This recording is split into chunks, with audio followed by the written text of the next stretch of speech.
not one of the characters you mentioned.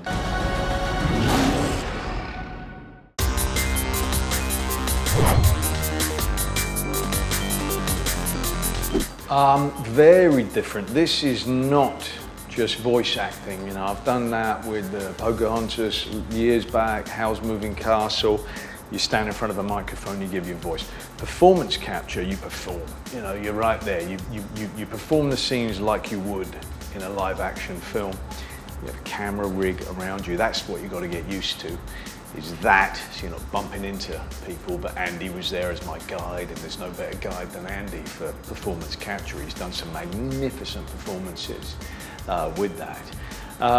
And so this one, you're really in it, you know, you really get to inhabit the character. You know, Andy asked me to really study panthers and panther movement, and you get to really be creative and go crazy for a few days in the studio together. It was mostly myself and Andy and Rohan who were there, and we had a wonderful time, a very touching time as well. But it allows you to really respond to the other person rather than speaking into a void and guess what is going to happen later.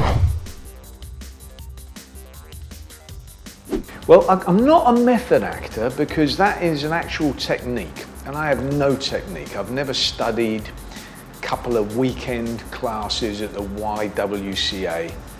Doesn't really qualify as a background in acting.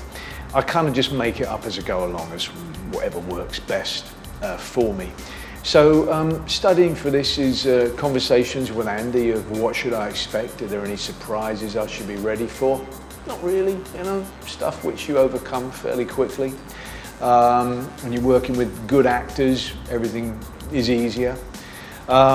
Mostly just study of panthers, as I was saying, and then understanding what it is in Bagheera, where he fits in the puzzle of Andy's interpretation of this wonderful story.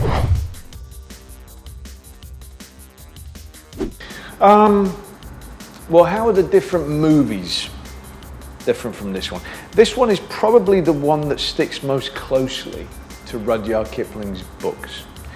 But it doesn't mean that I don't love the other interpretations, you know? I've loved every iteration of the Jungle Book that I've ever seen. I love the animated version, the musical, you know, Baloo Bear, Bare Necessities, all of that. The sort of warmer, fuzzier fairy tale idea of what it might be like to be a child in the jungle. This one, and this corresponds to Bagheera, to Mowgli, to every character. This one's more about howling at the moon and the very primal desire that people have to be able to run free and be wild and release yourself of the constraints of the law and order that we have as humans. But then Mowgli finds, well, there's law and order required in the jungle as well. Anarchy is referred to as the madness in Rudyard Kipling's book. And so Bagheera is his sort of spiritual guide in that manner. He's his big brother. He calls Mowgli his little brother, but he's a damaged individual as well. He was somebody born in captivity who saw his mother die, who eventually broke free of human containment, and has now become the voice of wisdom for Mowgli. I thought I could teach you how to belong, but I was wrong, Mowgli.